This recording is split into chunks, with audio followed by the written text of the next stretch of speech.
I grew up poor in the housing projects of Brooklyn, New York. The word no has been said to me more than yes, but I never let that stop me from building the 5th largest food chain in the world. I'm now the 232nd richest person in the United States with a net worth of $2.9 billion.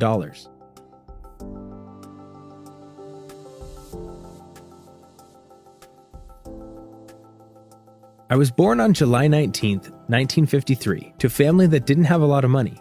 Money was a challenge as my mother was a receptionist and my father was a World War II veteran working as a diaper delivery driver. They didn't have a college education, but they worked hard for the family and they loved their work. I don't know if they were ever able to enjoy life. When my father fractured his ankle while working, it brought us to our lowest point. Little money in our pockets, medical bills to pay, we lived by the day. It was difficult seeing hardworking people struggle for survival. I promised myself it wouldn't happen to anyone else. Most people worked their first job at 18. My first job was at 12 years old. I sold newspaper and worked in a local cafe. I guess you can say my childhood wasn't really much of a childhood except for playing sports. I wasn't a straight A student or most voted to succeed, but I was really good at American football. It was a way for me to escape my world and enjoy something I was good at. I worked hard and was awarded a football scholarship to Northern Michigan University, where I became the first person in my family to go to college. I always knew I wouldn't become a professional football player, but I did know I wanted to be educated. I worked hard for it and became the first person in my family to graduate from college.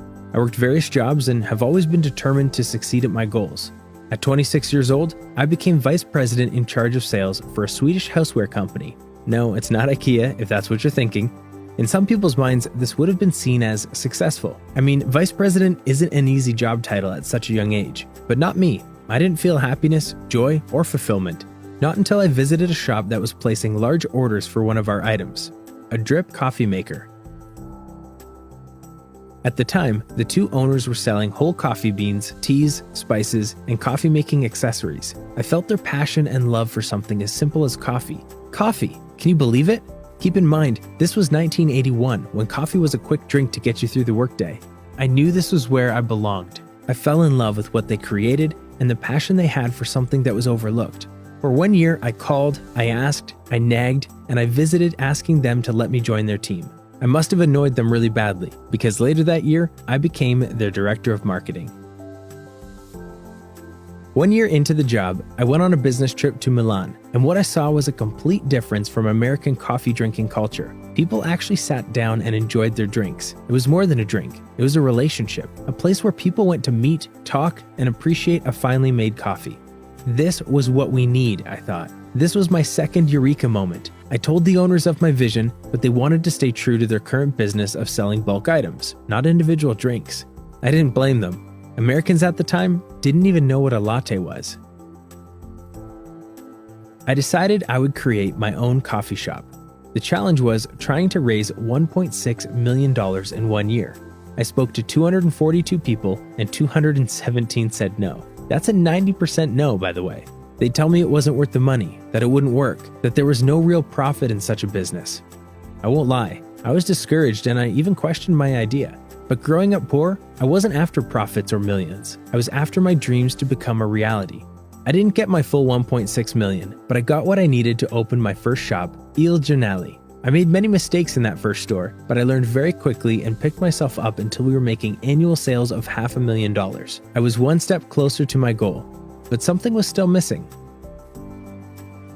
Remember that shop I had to be part of and worked for? Well, soon after, the owners decided to sell their business. I had a deep relationship with that shop, and I just couldn't let it go. So, in 1987, I bought their 6 stores for $3.8 million and combined my stores with their 6 and became the CEO of Starbucks Coffee. You heard it correctly. Starbucks was the first coffee shop I walked into, worked for, and eventually bought. Although it wasn't the Starbucks you know today. Over the years, I managed to transform it into the drink shop I always imagined, that people said was dumb, a bad idea, wouldn't work. It's grown to be a place that is more than specialty coffee drinks, but a place to study, meet friends, and feel comfortable. There are now more than 26,736 Starbucks stores in more than 75 countries, employing over 300,000 people. But that's not where my successes lie. I found my success when I was finally able to give back to every Starbucks employee, or partners is what I call them, with stock options, free healthcare, dental care, retirement plans, adoption assistance, and paid college tuition for all of our partners. My father passed away before he could see what I've done, but I think he'd be proud to see Starbucks providing hardworking class people with benefits he wasn't able to enjoy or provide.